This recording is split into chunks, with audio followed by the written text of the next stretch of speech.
And Ooh. Welcome to a very special episode of That Girl with the Curls, a first live Google Hangout, actually. And today I am joined by one of my esteemed colleagues, JP. JP, say hello. hello. Hello. And also, we're joined by a cavalcade of comic book creators.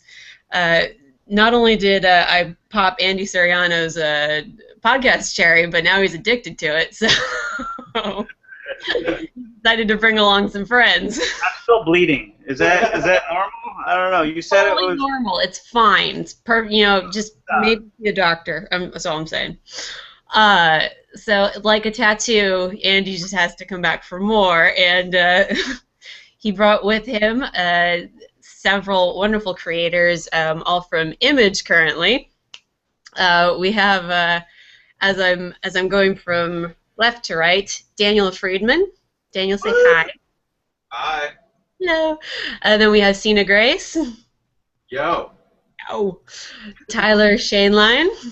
Woo! And Branwen Bigglestone is hiding currently. There she is. Make a noise. Hello! Hi! Oh, how are you guys doing after the hour it's taken us to pretty much put this together? I found out I don't like any of these people, so I'm out. Oh, okay. Well, that's cool, Tyler. Fine, leave. I don't care. It's fine. So basically, this is kind of Andy going like, hey, let's just bring all these people together. So we have Andy to thank for this one. You mean they're gonna blame me? We'll blame you, the thank, whichever one. So it's basically just kind of you guys all kind of came up together in the industry. So is that correct, or was it all just kind of put together and you're like, oh, we all like each other, you just kind of came up together? It's a little more of the latter, Yeah, I'd say. we all kind of met because Brown and I worked in the main Images offices together. But you two knew each other before that, right? Oh, yeah. Yeah, we worked at the same comic book store, but at different times. Same Okay. way everyone worked at, right? Yeah. Yeah, a lot of people worked there. Comic Ed Relief Brubaker and worked Birthday. there. So everybody in the comics industry worked there. At some point. Everybody matters. Yes. Yeah, okay. And Just then, walk in, you're like, hey, hi, I'm an employee. Now I'm writing for Image now. Here's your career. Yeah. It's a revolving door. Certain way into the business that they never tell you. You just have to go work at like some magical store and then you're in. Well, everyone else is screwed because the store doesn't exist anymore. No. That's the Wah, wah. We burned it down. line. We didn't want more new people getting in, so we burned it to the ground. Interesting segue here, because there was a comic that two of you wrote called Burn Down the Orphanage. oh, yeah. Yeah, we do. Daniel and I do a book called Burn the Orphanage where we take comic stores and burn them down. No, well, speaking of weird connections, we've been knowing each other since middle school or high school, right? Yeah, since we were like 13, 14. But we weren't friends. We didn't get along. We still kind of don't. But yeah, we write Burn the Orphanage together at Image Comics, and I draw it, and Daniel sometimes colors it and does other things besides writing it. And yeah, it's a good time, and that's how we met Tyler and Branwen. Branwen and I have the same birthday. That's how we did. And I smelled Andy's armpits earlier, so we're just all very close and connected. So did Tyler. So did Tyler. He's a sick boy. Now Well, you're I didn't family. know that you guys are so close. Well, we got to know each other because you were an editor at Skybound on Walking Dead and other books, and Oh, yeah. I was doing production at Image, and so I would be like, "Where are the files at? I hate you!" And you're all, "But I'm adorable." I'm like, "Okay." Yeah, He's getting mad at you. we should not have been friends given our It's positions, true, actually. We should hate each other. but we don't. Oh. Never too late to start. Yeah. Working on it. What is actually the connection between like production and the editors and everything? Since you mentioned that, how does it work in terms of Image? That's a great question because Brown has edited some books for Image as well. I have edited some books. I'm not officially an image editor. I do it freelance. Mm-hmm. But I've edited Danger Club, G-Man, and Alpha Girl. The thing with creator-owned comics is you're very much in charge of your own schedule in the sense that you have to meet your deadlines and you have to know how to get these files done correctly to the production offices at Image. And they help you, but you're very hands-on there with your own, just the actual, like, product. Yeah. So you have to have a good relationship and you have to know what you're doing and you have to make your deadlines because there's not a lot of wiggle room. So that was what, we would do with production is just sort of find out how late something can be and Then push it a little further. yeah. Kind of like writing a paper before the deadline. You write all of it like the night before. So does the printer mind working over the weekend? That sort of thing. Oh my God, I'm out of blue. I'm out of blue. But the worst part is it's like you're not even the one writing the essay. You're getting like 5 ghostwriters to finish writing. Like okay, you finish the concluding paragraph, you do this, and then I'll put it in the portfolio and like get it into the TA's desk on time. Like that's the worst part is you're still Group project. But It's a T. Hmm? TA? teacher's assistant. Oh, okay. What did you say? Yeah. Jim? I used to do that. I was actually a graduate assistant in grad school, oddly enough. So yeah, I understand the deadline thing. Got a lot of essays in at the last minute where I'm like, shit, now I got to grade this thing. It's like, no, your discussion of this historical event is inaccurate. So I did want to talk to you guys about Burn the Orphanage. I caught up with it last night when Andy was like, hey, let's get everyone together. Like, okay. Homework. See, that's the best type of homework. When I was telling I talked to Jim Zub before I talked to Andy, and I had to catch up with Samurai Jack, and which is like best homework ever. Okay. I have to read a comic based on a cartoon I really love. Twist my arm. So I caught up with Burn the Orphanage, and I actually did the review for the first issue for Word of the Nerd, the website that I write for. Thank you, question mark? Was it a good review? It's a good review.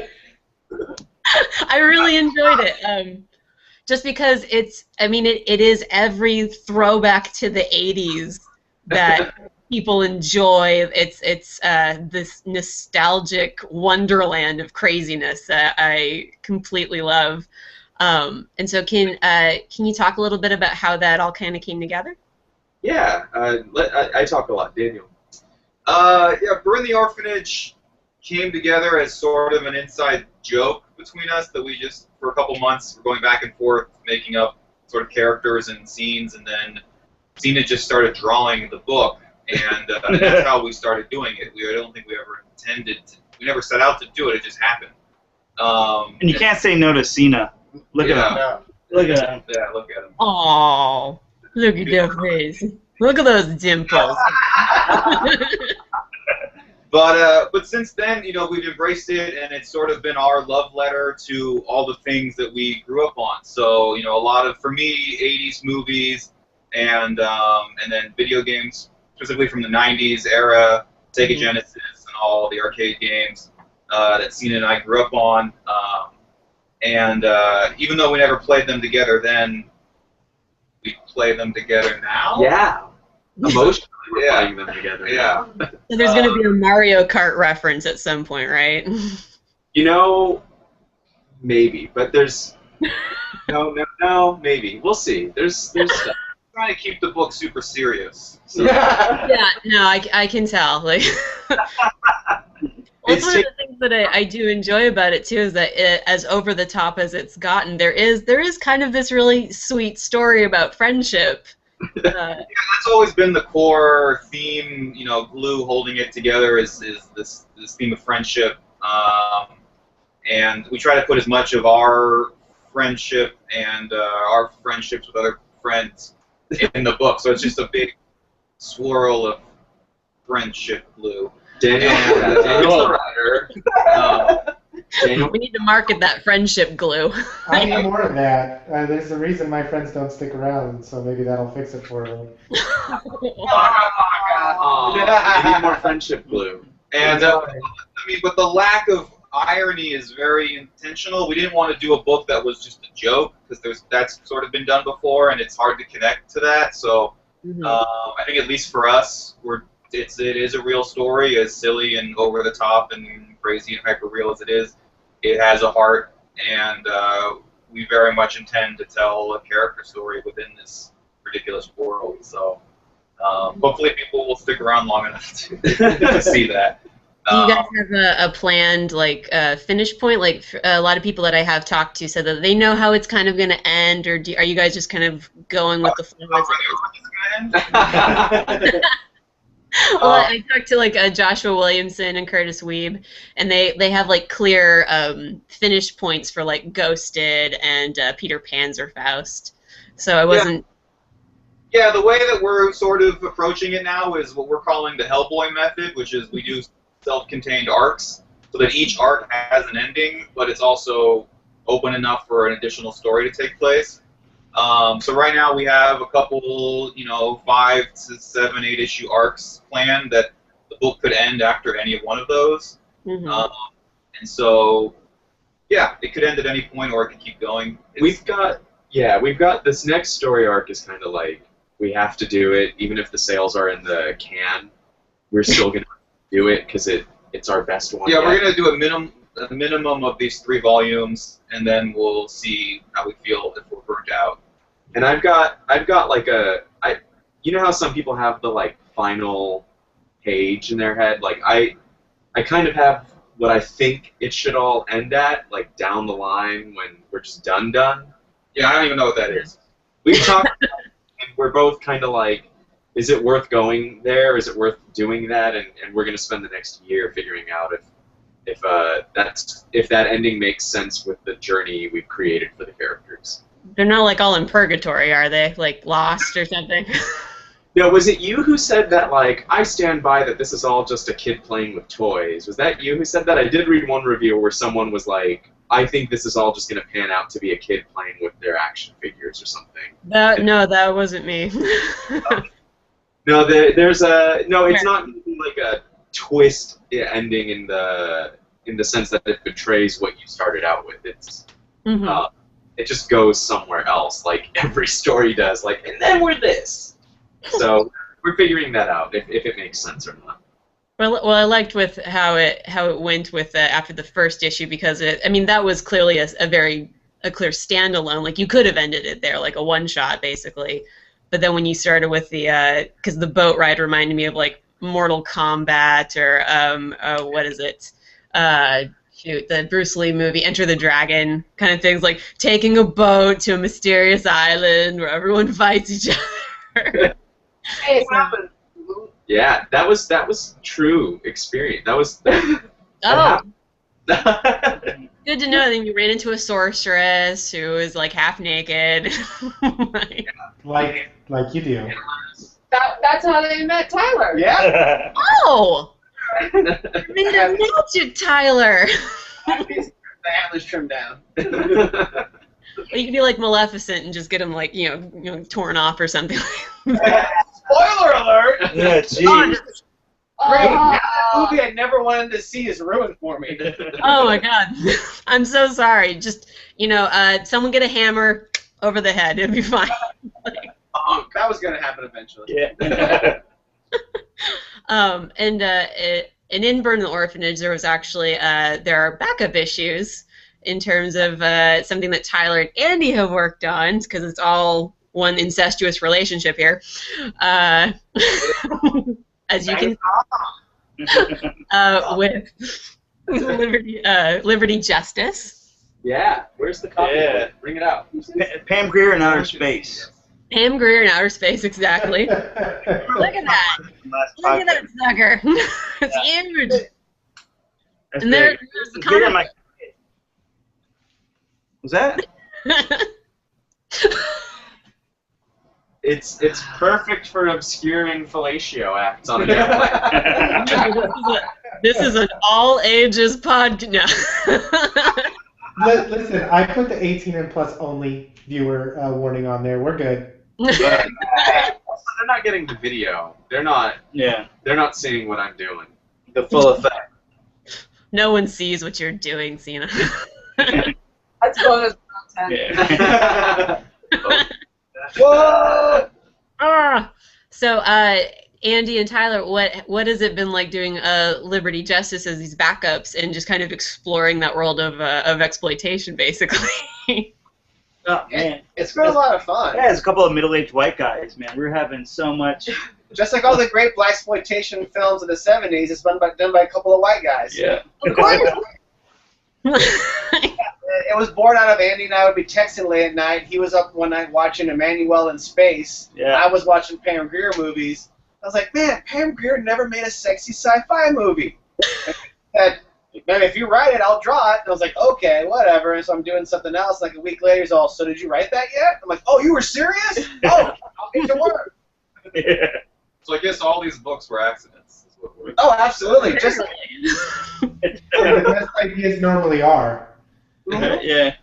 You guys just like fell down a flight of stairs. You're like, idea! Oh my god! I fell. My wife did not push me. Yeah. I walked into a door several times. I think that's the thing with comics, though, is like you just sort of pursue what excites you, and then pray that it excites enough people that you can pay rent doing them. Yeah. Yeah, if you're lucky enough to do it. Sometimes you're stuck doing stuff, just to pay the bills, and you don't actually get any sort of heart or soul out of it. You just get it on the newsstand. Yeah. Or the comic book store, I should say. Long time in newsstand! I I think still that want those around. I think that's one of the reasons why creator-owned books do as well as they have been doing, is because you read the Too Big Two and they become cookie cutter because it's do A, then B, then C, then Yeah, nobody loves the genre that they're working in, it seems. I mean, at least you can tell in some of the big books that, people dig it. Samney obviously loves, what he's doing on Daredevil and stuff. But I'm not going to say the other books that just fall so flat, especially not with the genre books. They have a big event, and someone dies. Yeah. Then they come back, and they have a big event, and Right. someone dies. It's a constant thing that's been going on since Atlantis Attacks. Yeah, right? Is it like an acronym company? Like there's like 2 letters of the alphabet connected. ACDC or something like that. Well, one of my things is like I love space books, I love science fiction books, I love that sort of thing, and you kind of been reading some there's been several creative teams on, let's say, the recent runs of Guardians of the Galaxy, and you're just like, well, nobody loves what they're doing there. I feel like it's just a movie. Well, right? that those books feel like they're promoting the upcoming movie, whereas the stuff before that Admiral Landing stuff, is some of my favorite books I've read in years. Like, it holds up so well. Totally. And you could tell because it was flying under the radar Uh-huh. of editors and other people, so no one had their fingers in it. So it was just a good, fun read. And then after that, it's like, oh, this is a big prequel to the movie that's coming out. Yeah, it's literally just to and With knowing, Angela. right? Yeah, exactly. Oh, this is the I never wanted in any book ever. Right. Totally like related to Thor and Loki, because reasons. Well, and that's the thing, like with the influx of superhero movies and everything. Now the books are starting to cater to that more than anything. Instead of telling the stories that they were previously telling, it's like, okay, now we got to get people on board this way, instead of just doing what we were doing that worked and got the movies made in the first place. But it's a happy balance, because ultimately my thing is I'm okay with my kids watching Teen Titans Go and my know-nothings relatives going and seeing every movie and then picking up like one passing comic book from time to time, because it keeps everyone else in business, and then I get to go read stuff that they would never read because there's enough shelf space out there for it to exist. So it's, to some extent, it's a give and take. I'll take all the crap, big stuff, if that means that you guys get to write your stuff, and it sort of sits underneath the line. But I get so depressed with like, especially being a visual guy. Like I like, especially like with Guardians, and you see something as evident as changing Peter Quill's, Star-Lord's costume to fit the movie, and it's just he had sweet digs before. I don't know why you gotta change everything. It's sapping the love out of everything, and it's hard. The thing that makes millions of dollars dictates the thing that makes hundreds of thousands of dollars. Right. Yes. Right. It's maybe just thousands. But I will say, to the credit of the X-Men, like, they're still just convoluted as all hell. Really weird. And like, Yeah, I guess like so. whatever they're doing in the comics is not for the movies. Like, they're like, let's just make things more confusing. Well, that's because they don't make any money off the movies. Yeah. Oh, Marvel doesn't make any yeah. money Yeah, off Marvel the has movies. nothing to do with the X-Men. That's why you don't see a lot of advertising for X-Men books. Like Days of Future Past, like that sort of clears things up, but not really. There's also a big mandate for like animation on the animation side of things, like with Hulk, Agents of Smash, and Right. they may or may not be working on a Guardians of the Galaxy. I didn't say, but like it's not for the love of the genre or the characters or a belief in the stories. It's just about servicing their the film franchises, and then only that, and that's what's been told and passed down to to the artists specifically, and you can't you can't really glean any joy from that as a viewer or as a reader. Right. So part of my joy is if I'm going to do comics and not get paid any money for or lose money for, it better be doing something that I love in a genre that I like. So otherwise, what's the point? Yeah. I mean, for better or worse, the self-published comics, that sort of thing, the creator-owned comics, you're your own editor, so you get to decide what goes in there. You get to decide the content. I mean, publishers will weigh in when it goes to press and when it gets close, because you're not going to do something too insane and off-putting. But in general, you get to dictate what your story is, and you can't say that about a lot of the major books. No, and understandably, I mean, Yeah. you collect a paycheck, you agree to be that risk more or less. You know what I mean? There's a lot of people that cry about ownership and stuff, and I understand. I mean, I feel the same way. I've helped a lot of children's programming along and create a lot of characters for other people to reap the benefits for. But as far as but in the end of the day, I got a paycheck and I got paid, and I also got health care and all that. So you just have to agree to it, right? Yeah, you took the money. Yeah, you take the money. You can't cry when the guy doesn't pull out. So I always do when he does. I'm not done yet. Andy, that's not what you did with the last podcast. That's all I'm saying. I mean,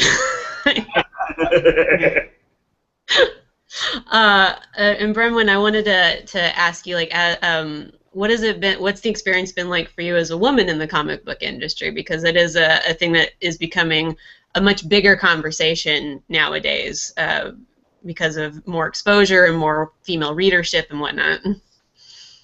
I'm not sure. I don't know if my experience has been the typical experience of a woman in comic books. I'm from the Bay Area. I was raised around very strong women. I've always known female authors and artists, and when I got hired at the comic book store, my boss was a woman. Mm-hmm. And Image Comics, for much of the time that I've worked there, has had a majority female staff. Mm-hmm. So it's been fine for me. I mean, there have been a few creepy experiences at conventions. Sometimes I find myself lamenting there being more women in comics. That's always when I'm in line for the bathroom. Like, Christ. Yeah, I mean, it's. I don't know. I really think that I've been fortunate in coming up where I do. I mean, I'm in the Bay Area. Mm-hmm. Not like I'm in, Podunk, USA. Tennessee. Yeah, and I don't know. I had something really profound to say, but I forgot what it was. I will say, Lowness for the women. Yeah. I will say cosplay has evened the playing field for sexism, or for the bathroom problem at conventions now. There's a line for the men's room. Yeah, waiting for Schools- those stormtroopers to. Okay. Yeah. Yeah. Yeah. That's good.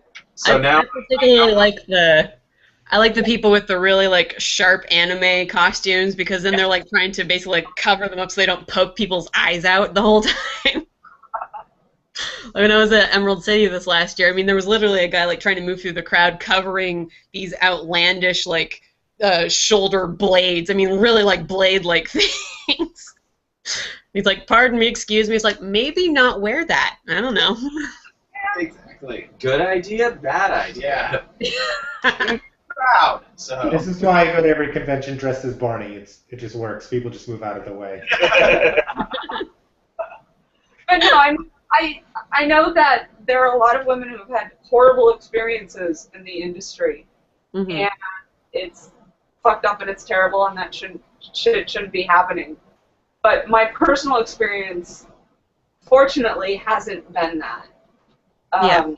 And I'm not trying to dig for anything too. I just wanted. I was like, just what's it like? Get out of them if they Yeah. do anything. So. Yeah, we're afraid of Branwen. Oh, okay. Well, that sounds about right.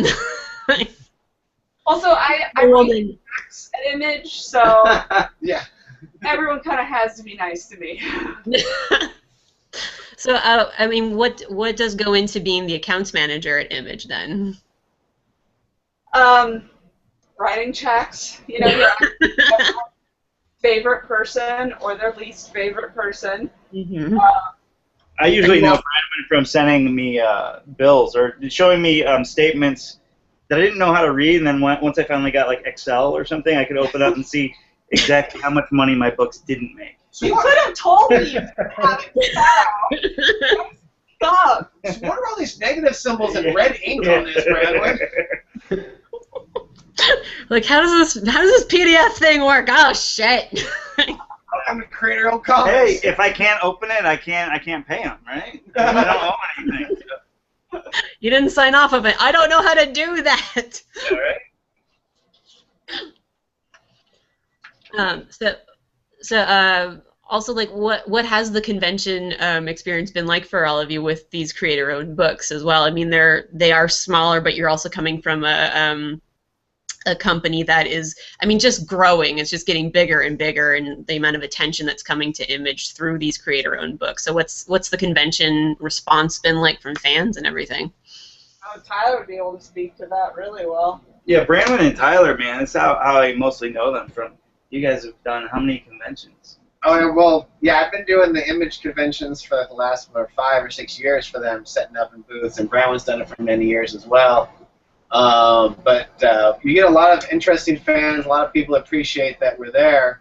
But I think you might be meaning more about like personal experiences from like Image creators. Yeah, I mean, any of you, like, what has the response been from people who are not only just like fans of Image Comics, but just fans of the comics you guys have created in general? Like, you know, all of you must have some. We're the Walking Dead. No. Yeah. We're getting more open-minded, though. Like, year by year, people are like, oh, they see the Image eye, and they now are starting to trust it again. It's become a greater seal of quality, that's for sure, than And, it used to be. I mean, for Cena and I, people have started to show up in cosplay, for the orphanage. So that's That's awesome. most fun, exciting, coolest thing that's ever happened is seeing people show up dressed up as your characters. So now that that's happening, the cons are a lot more fun to be at because Yeah. They're cool now. No one showed up dressed as a vampire for Undying Love? No. Yeah, I mean, that's... Oh, go ahead. No, go ahead. Oh, it's really, in my experience, and again, I think, I come from Branwen's perspective of, like, I've been very blessed that I've had great experiences to date in comics, but, like, I did a book before this called The Little Depressed Boy. I drew it, and it's coming back, but I can't say when. And, Okay. But it was the same thing where people are so invested and they're so excited, and they come prepared to meet you. And that's like, oh, you know, back to what Andy said, it's like if you're going to lose money on something, like, you might as well lose it being utterly happy and connecting with people who care. And that's what I've been experiencing, is meeting people who show you why you do it. Andy and I had a great experience at the Detroit convention a few months ago, where it was just, you know, people keep complaining about diversity in comics, diversity in the fan base of comics, diversity in the characters of comics. And we had so many African-American fans come up that really hadn't read the book, because Celebrity Justice is still getting out there, but there's people walking by and seeing, oh, there's an African-American, you know, or a black character on this cover, because you're from outer space, so there's no Africa. But, New Africa. well, I mean, we'll be technical about it, and they're like, oh, wait, what's this about? And we tell them, oh, yeah, you know, Pam Grier in outer space. Oh, for real? They flipped through it, and they were so happy to see something that was not just another white guy in tights. It was literally every single every single black person that walked by, they were into it. We ended up taking photos with a lot of them holding the book, just to be like, here, we'll show you some diversity in comics, diversity in fan base. We had several middle-aged African-American women buying the books. That was the best. Where if you could show me them picking up other comic books, I'd love to see it. A lot of them were there with their children, and then we're all, oh, what's this? And picked up our books. Not the kids. Don't Not let the kids. Not the kids. Our books. Well, that's what I've been enjoying too about this, like this new, I mean, almost like a renaissance of the creator-owned comic books, is that it's starting to show that, you know, different stories can be told than the continuity-driven ones of like Marvel and DC at this point. Like there's more room for exploration, I think, in the creator-owned comics than really what we've been seeing in these like rebooted, soft rebooted, or whatever the hell you want to call it. In the big two, especially. When I did get to work for The Walking Dead and Invincible and stuff, I kind of was like, this is a big deal. Like, we're doing 100 issues of The Walking Dead. No one's been brought back from, you know, the afterlife, you know, with the agency that they used to have. They just come back as zombies. But I'm like, this is a big deal. Like, you know, there are now characters who their first appearance is worth money the same way Gambit is. Mm-hmm. And I was like, no, this should be a testament to the fact that you don't have to reinvent the wheel. You just have to produce great content on time, you know, and that goes a long way. I mean, you know, he's done it 10 years. I think Robert can do it 20 years without having to break numbering or break, you know, oh yeah, and then so-and-so came back from the dead somehow, because these are the new rules in the zombie world, so, no, I think aliens show up, and, yeah, he's gonna follow through with that aliens promise. Yeah. True. I just figure all the apocalypses will eventually happen at, you know, some point. Like, starts with zombies, then the aliens, then the robots, because we have to fight the aliens, obviously. So. New formula. Mm-hmm. Yeah, exactly. Oh, it is. And then, you know, suddenly Taylor from Planet of the Apes crashes, and he finds out all this stuff has happened, and it's an entirely new genre. No spoilers. Oh, okay. Yeah, Jesus. What movies haven't you seen? Tyler's seen pretty much. That's It's amazing. Troll 2. Are you kidding me? It's on the same disc as Troll 1. Movie, and the character's name is Harry Potter in that. Really? Yeah. Really? Yeah. You know that part where Dumbledore died? I mean, oh shit. I've never seen it. Julia Louis-Dreyfus runs around naked in that movie too. Come on. Yeah. Wait, Troll 2. No, Troll 1. Troll 1. Okay. Troll 2 is Jennifer Aniston, right? No, that's Leprechaun. Oh. And then she had her nose in that too. Daniel's all mad because he wants to chime in so bad. No, I was just going to say, I mean, not to ruin all the fun. Leprechaun 4 in space is the best of the series. Come on. What I like about creator-owned comics is that it's the only visual medium and one of the only other few mediums that allows people to really tell any story they want. You know, with so much oversight and, you know, the corporate control of film and TV and everything, you know, it's very rare to see an author or creator get to tell the story the way they want to without having it be molded to hit every demographic, or So if you want to tell an R-rated story or an mature story that has, it's just a place that lets that's what I like about comics is it's a place you can do what you want and create your own comics. Place to do it because you can't do that in Marvel or DC. I mean, I've done some color work for Marvel. And typically, they don't even want the artists, the colorists, and the writers talking. Everything is going through the editor so that they can keep everyone separated and keep control over every aspect of the project. So, and with what Cena and I do, or what Andy and Tyler do, or any of the other creators do, I mean, there is no editor. It's just 100% creative control. Unless we ask people like Bramlin to help us, who have edited stuff. Yeah, unless we request it.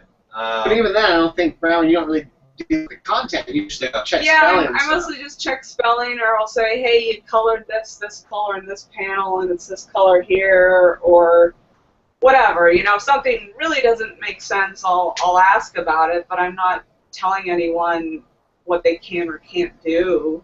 Do you like to be kind of like just, you like to be a little bit as hands-off as possible, just because, with them trying to put their vision out, you don't want to necessarily... It's not my vision. It's not my story. I'm just helping make sure it's presented in the way that they want to present it. Mm-hmm. I think the only time I've ever made a very strong suggestion to an artist, it was they didn't have panties on a character that was 17 years old, and I'm like, yeah, technically they're still underage, just put some damn panties on her. And IDW still ran that Powerpuff cover.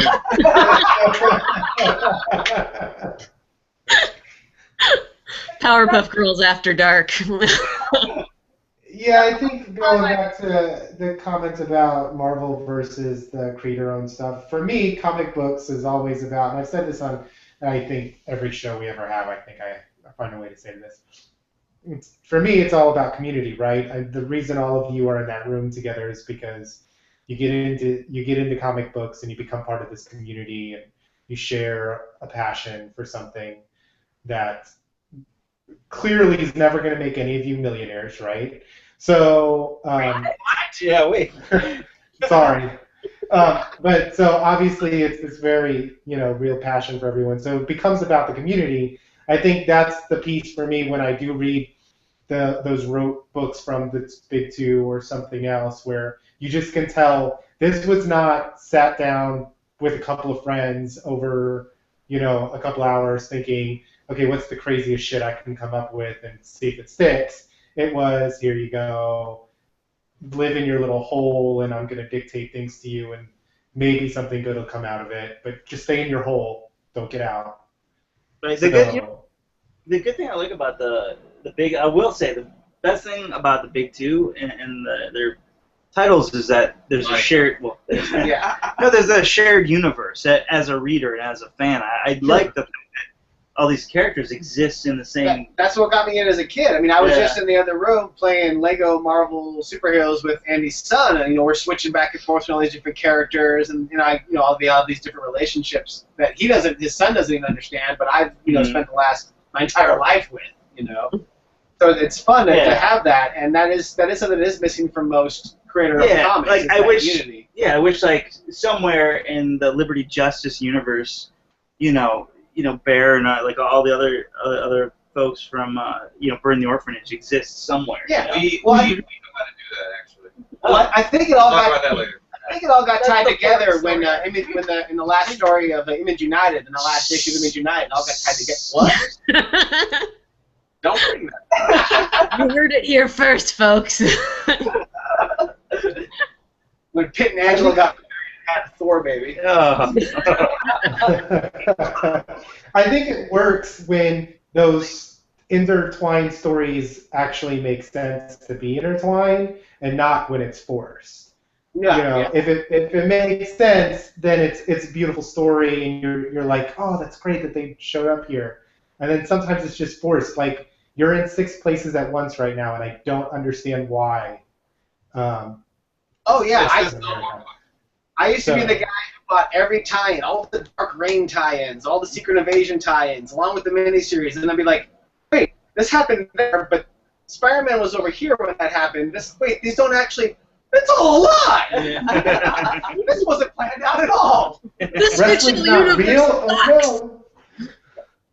Oh, It's like, curse you and your non-adhering to continuity ways. Yeah, no, There's a lot of time and money in reading this crap.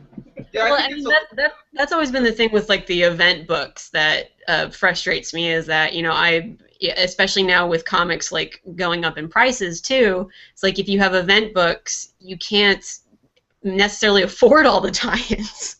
Yeah, I You're had just to like, stop. I couldn't afford it. And my brother-in-law owns a comic book store, so I could just go in there and get a great discount on these things. I still couldn't afford to pick them all up. I don't know how some people do But that. it's a marketing gimmick to make you buy more books. Yep. It's just, that's all it really is. And then the fuck you to the reader by not having a continuity lineup. It's, Right, and that's the fluff. I mean, you can tell when a book is just filler, you know, or these tie-ins have, oh, you can read this. It doesn't really have any effect on the other stuff.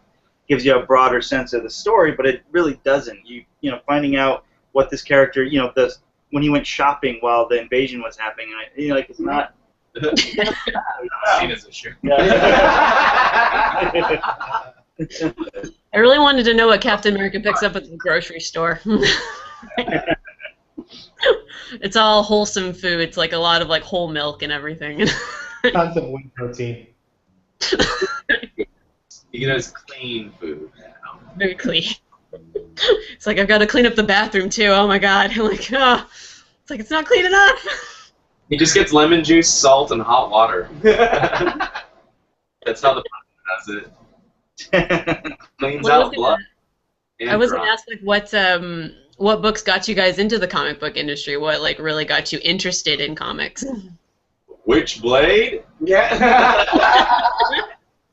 I had the like tackiest taste in comics before I started. Well, no, that's so unfair. But I had questionable taste in comics before I started working at the comic store. Like, I only read cliffhanger books, so it was like Battle Chasers, Danger Girl, Crimson, and then What were you wearing the first time I met you? oh, well, that what does that matter? Oh, I just oh, you call it the Darkness outfit, but I was wearing a button-down shirt with a matching vest that both had Botticelli's Venus warped on it. It was like a warped graphic of Botticelli's Venus. And I walked up to Tyler at WonderCon, and I'm like, I'm Robert Kirkman's new editor. Nice to meet you. And Tyler was like, who the fuck is the Darkness? Like, what is he doing here? or whatever. But then quickly after that, when I started working at the comic store, I switched to like Strangers in Paradise, Blankets, a lot of early Vertigo stuff, like Preacher and Transmet, which isn't even early Vertigo. That's like just whatever Vertigo.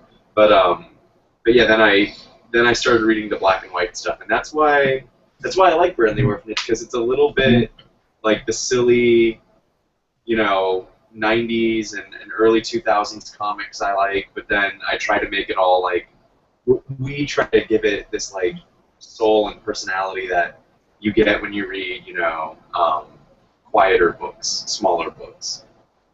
But then, I don't know, something goes awry and then it just becomes Well, no intimacy, man. Like that's the thing. Like there's no intimacy with those bigger books, and especially the event books, like you said. You know, there's this broad scope of, and everything I love about it being the shared universe. There's still a you know, the lack of intimacy that you're actually connected to that universe. So I think that's I mean, you could argue that's why something like Walking Dead is so successful, is because it's the back-to-back scenes of intimacy mixed with carnage.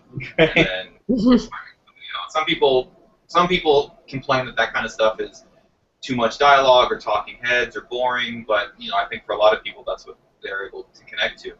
So Yeah, I don't think Walking Dead would be anywhere near as successful as it is if it weren't for the relationships. Yeah. I mean, you can't look at, I mean, I guess you could, but just looking at 127 issues of nothing but zombies is going to get old. You know? Really? The I really thought story, Tyler was going to say, speak for yourself. it's the story of the living that is the hook there. I'm just waiting for Chris Hardwick to write a thing after each Walking Dead issue comes out, and then. Is it money? Yeah, it has to be about the relationships because to some extent, a lot of these constantly depressive books or TV shows, or here's one, let's beat you down with some realism and depression and realism and depression. I have to really care about the characters to survive all of that depression. And I think that's really care about them, not be told to care about them. Like Right. when you went into Guardians of the Galaxy, it's like you're being told you have to care about this person, but Andy really hates Angela. it makes me so angry. Well, we were talking about what got us into comics in the shared universe, and that's what got me into comics when I was younger. My dad was a comic fan, and I kept seeing his comics, and I was like, wait, Spider-Man's in this one, but he's in this one too.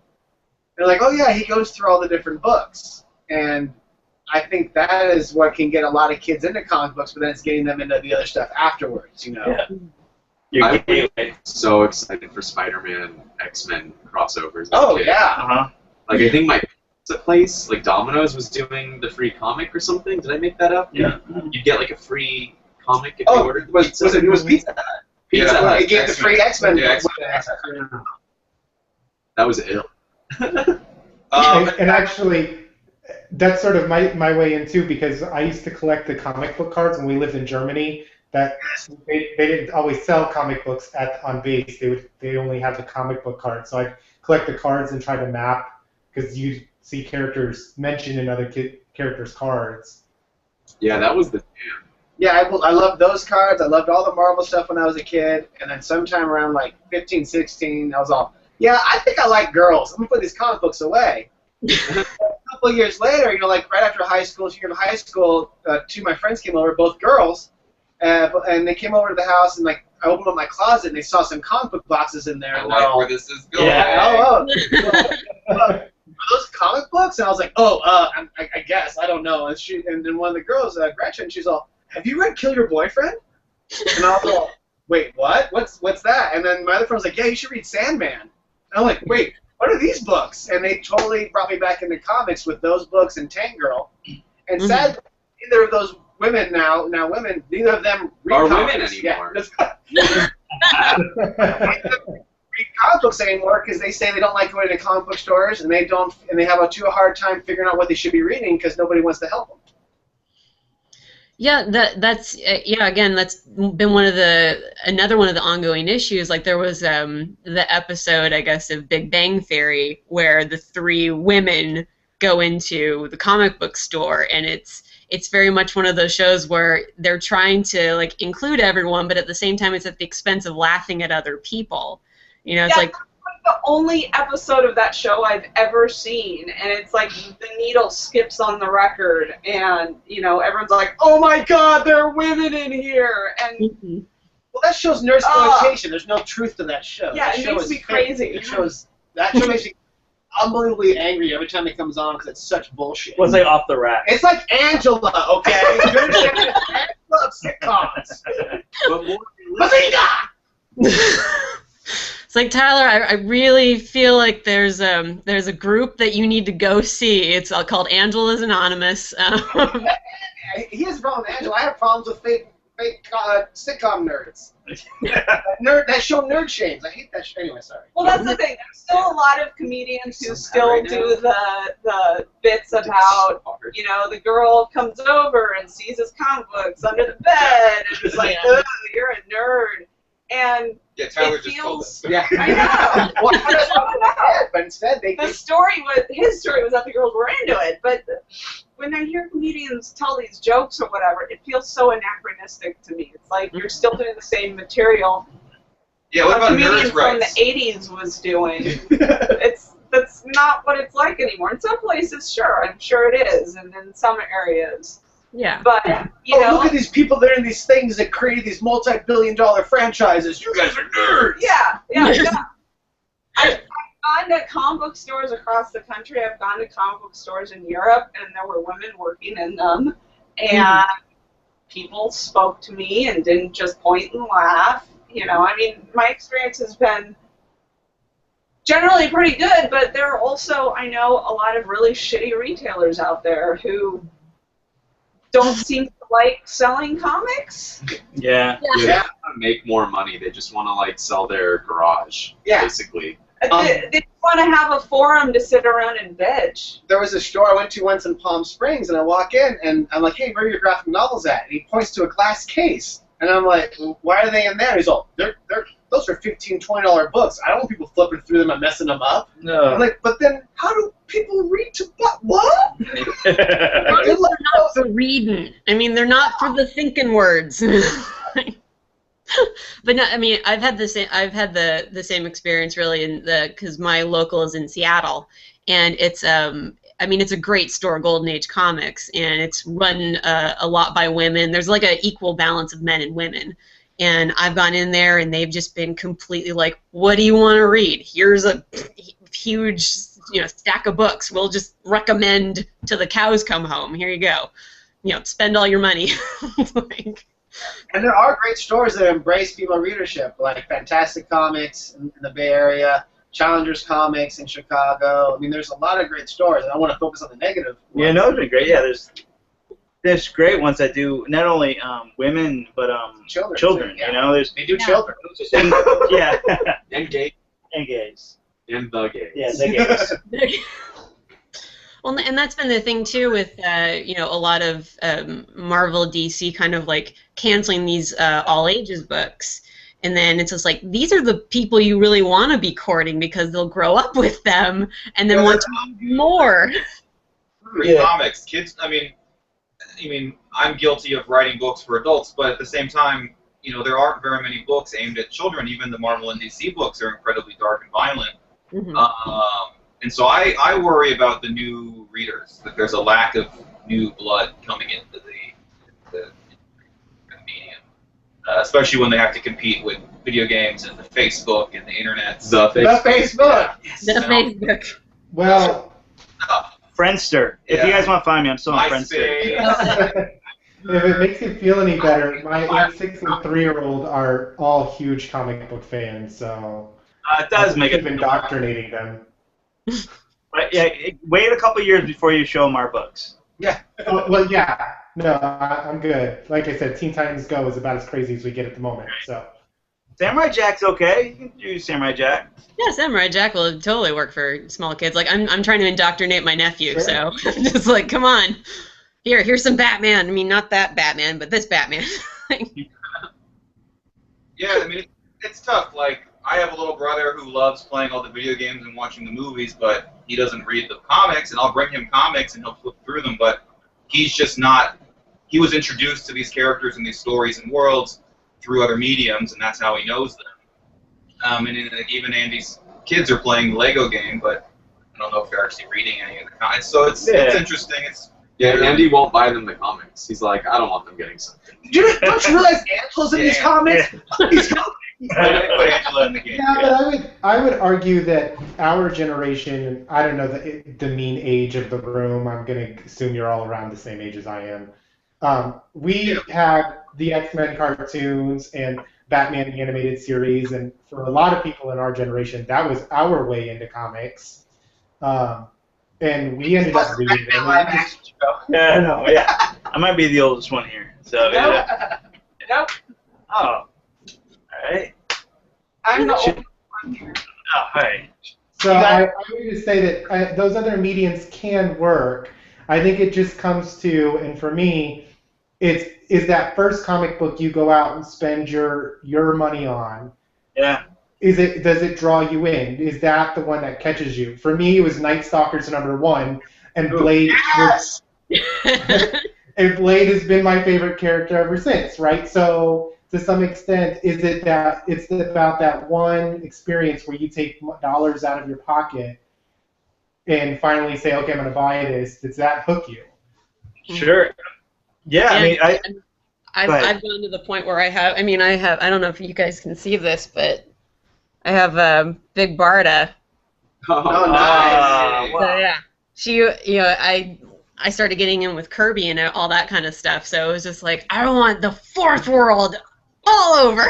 It's like, So I mean, those were it was through things like the Batman the animated series, and then Justice League and X-Men and Spider-Man. Even though he did a lot more talking than I was expecting in that cartoon. Well, it's frustrating. My Landry Walker and Eric Jones did Supergirl Cosmic Adventures in the 8th grade, which was great, totally age appropriate.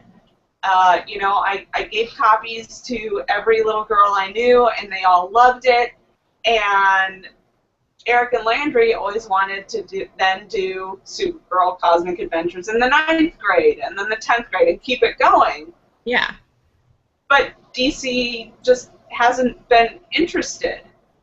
And I think it's very clear that DC doesn't care about having female readers from most of their stories. Or I feel like young readers. Yeah, or young Or readers, young or readers. any readers. I mean, Batman, Honestly, Batman and But- Superman are arguably two of the most popular characters in the world, and their stories are not for kids. Yeah. I mean, even the Batman movies, the Nolan movies, weren't for children at all. Or Yeah. people who like movies. But yeah, they I think they pretty much eliminated their Johnny DC line altogether, didn't they? Like a Oh, yeah. while ago. Uh-huh. Mhm. And they don't care. It's not a priority for them. And it's a shame that I can't keep giving those books to my friends' little girls. But then, you know, books like Princeless come along, which are great and independent. And Lumberjanes. Lumberjane, yes. So good. yeah, so, you know, you can't look to Marvel or DC for those books anymore. Yeah. No, I think the sort of the downfall of Superman has really been one of the saddest things for me, because I'm okay with Batman being as dark and crazy and scary as you want him to be. That's fine. Batman fits that mold. But He's a Superman is psycho. supposed to be the super good guy, right? Like the genuine Boy Scout, and is not supposed to be constantly dealing with internal anger issues. And yet, that seems to be, it's all like teenage angst, even in his 30s. And it's just worked for me. When my Superman son's ready is to read these everything. Superman books, I'm going to give him the Superman for All Seasons that Tim Sale drew, because that's one of the last times that he was really wholesome and enjoyable Yeah. and approachable Mhm. Right. to me.